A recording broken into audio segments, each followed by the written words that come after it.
What's going on, people? It is Irish Gunner HD here, you can call me Irish, and today you're going to be watching some more Battlefield 4 highlight clips, the best of the best that I've recorded over the last couple of weeks. Basically, what I wanted to talk about today was the release of some footage on LevelCap's channel. I'll leave his channel link down in the description so you can go check them out, but he basically put up 4 new videos, 4 little short 4-minute long videos, from each of the new Naval strike maps. There is Wavebreaker, Lost Island, Nancha Strike, and Operation Mortar. And I have to say, this is the first time in quite a while that I've actually been excited for a Battlefield DLC. Not probably since Close Quarters have I been this looking for, have I actually liked the look of all the maps this much. Now, what I will say about them is that they all look very similar. That's the only thing that I can say that, negatively against them so far, having not played them. They all look basically the same, like one main central island with loads of little islands dotted around the outside. But, that said, they are very different to what I imagined. They are very kind of, I'd imagine when I heard Naval Strike and I heard, you seen the trailers and stuff like that, I imagined just, this big, open, huge sea, and then, just, a port kind of thing. I'd imagine most of the maps would have been, just, a little port, maybe 1 or 2 islands, but then just, a massive, big, open sea with nothing else in it. But the way they've actually done it is really, really good. They're all basically roughly the same kind of layout, just islands scattered around one main central island. But it's the way that they're done. So what they've done is they've made it so that there is plenty of space for boats, obviously, naturally, as you'd imagine. And some of them, they're different sizes. I can't remember now. I've only watched the videos once through before I did this, so I don't really remember the maps off by heart, of course. But something like Lost Island in particular, the waterways in between the main, all the different islands, they're all very small. So it doesn't seem like that's going to be a very, it doesn't seem like boats are going to really dominate that map. But, by and large, it's, what I loved about it so much is that you can either be out in the boats in the water, you can be out running from island to island, because the way they've laid them out is really cool, actually. The islands are all kind of spaced out, but they're, close. They're all, in a sort of fairly close cluster. And, what that means is, if you need to get from one island to the other, if you're on A and B is being captured and it's the next island over, it literally will only take a minute or less than a minute to get to the next, get across, to the next island, which is awesome. But if you don't want to do the whole open thing, because that's one of the things that I find quite frustrating about Parcel Storm, is sometimes I'm not in the mood for the big open maps where people can be anywhere.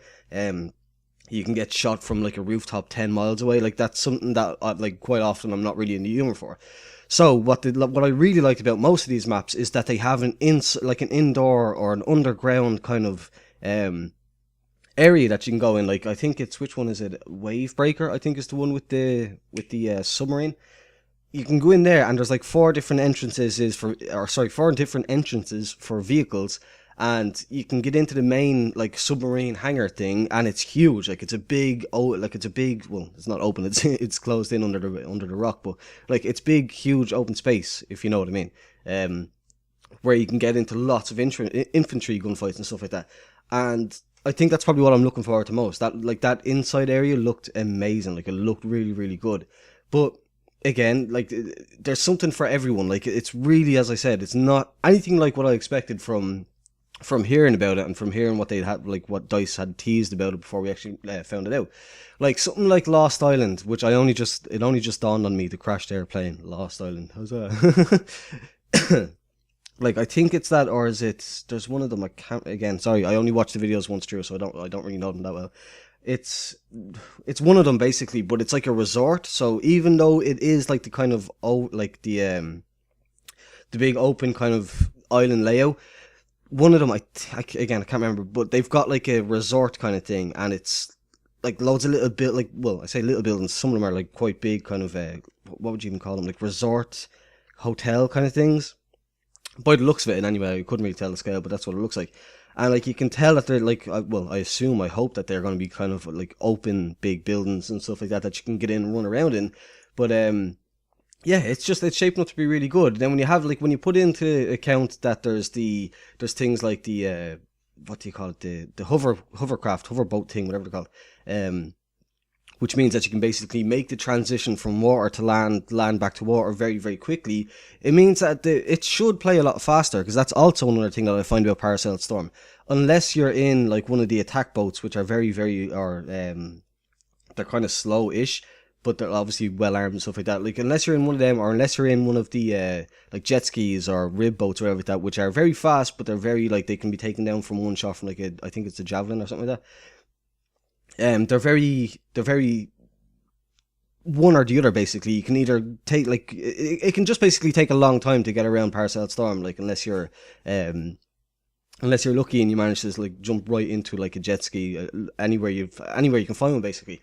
But these to be able to transition straight away from land into sea and sea back to land straight away should speed up the gameplay a lot. So really, considering the fact that I already like Paracel Storm as it is, when you combine that with the fact that I have the problems that I have with Paracel Storm seem like they're almost certainly going to be fixed in this Naval Strike things, it's just going to be good, I think. I don't know. I don't really know what to say. It looks like it's the first time, as I said at the start, it's the first time that I've been this properly excited for a DLC. What are the other cool things? There was another cool feature. I think it's Wavebreaker. The top of the mountain has like an old and abandoned fort, which has these like old style cannons. They're actually just called old cannon in the kill field.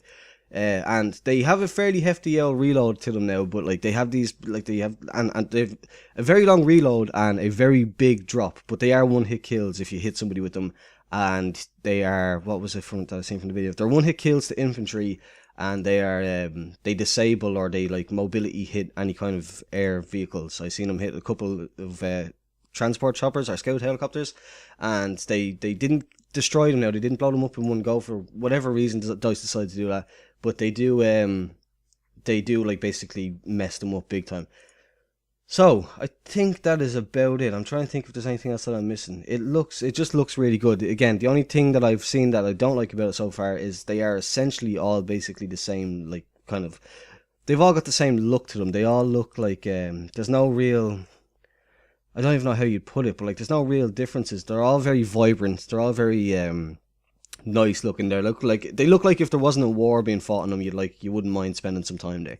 But yeah, I think that's pretty much it. They're all pretty much nice looking. The gameplay looks like it's gonna be fun. I can't wait to try out those guns, those cannon things. They should be good fun to try and mess around with. And yeah, I think that I was trying to think if there's anything else. I think that's pretty much it. I'm looking forward to it. I just thought I'd cover it really quick. In the spirit of making a video, let's make more videos. But yeah, that's it. If you enjoyed it, please do leave a thumbs up, subscribe if you're new here. Thanks for watching, and goodbye.